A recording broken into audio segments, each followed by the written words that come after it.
The doc and I practiced last week for the first time in nearly a month. And for a second, I just stood there because even though it was the same studio, the same dance floor, the same mirrors, same everything, it wasn't the same.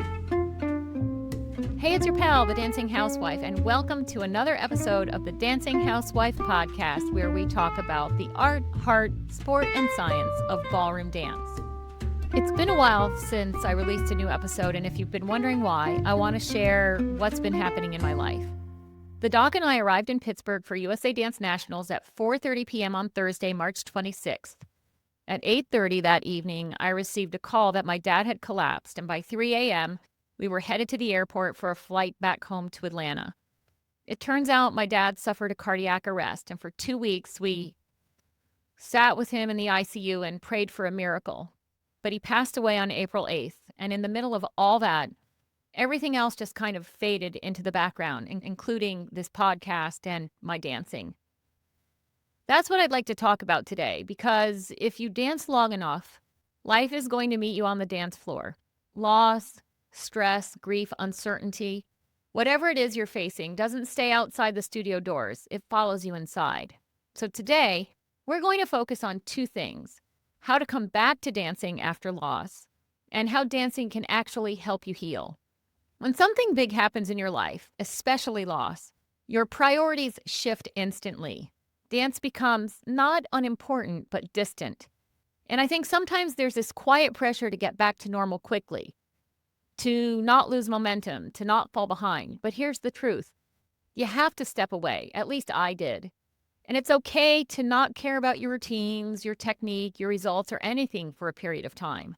Because while you're a dancer, you're a human being first. And for me, that month away wasn't a lack of discipline or me being lazy. It was necessary. Walking back into the studio last week felt familiar and different at the same time. My body remembered what to do. I was surprised. But emotionally, it felt quieter, heavier, a little disconnected. And if you've ever taken time off from dancing for something devastating, you know this feeling. You don't come back as the same version of yourself. So many dancers come back and immediately judge themselves against who they used to be. And that's not fair. It's not fair to yourself because you're not behind, you're not starting over, you're just starting from a new place. Last week, I didn't head into practice expecting very much. I didn't expect peak performance for sure. I didn't expect to feel amazing. I just showed up, and I let dance be what it needed to be for me in that moment. And here's what I realized. Dance doesn't just demand from you, it also gives back. It gives structure when life feels chaotic. It gives movement when you feel stuck, and maybe most importantly, it gives you a way to express what you're feeling when words fall short. You don't have to dance your best to benefit from dancing.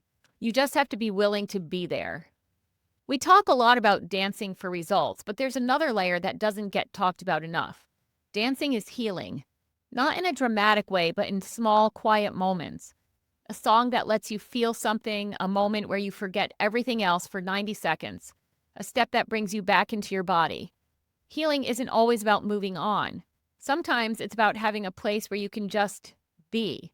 A place where you can grieve and feel sad. And for me, that place is the dance floor. If you're in a season where life has pulled you away from dance or something else you love, here's what I want you to take with you. Come back gently. Lower the bar, shorten the session, focus on one or two things. Allow yourself some grace. Don't make your return a test, make it a re-entry. Stepping back onto the dance floor didn't fix anything. It didn't erase my grief. It didn't heal my broken heart, and it didn't bring my dad back. But it reminded me of something important. Even when life feels heavy, there are still places where you can move, breathe, and begin again. And maybe that's what dancing really is. Not performance, not competition, but a place we return to again and again through every season of life. Thanks for tuning in today. If you're enjoying the Dancing Housewife podcast, let me know. Drop a comment, tap like, write a review, and don't forget to follow me on social media, subscribe on YouTube, or wherever you stream your podcast so you never miss an episode. This is the Dancing Housewife signing off, and as always, keep dancing.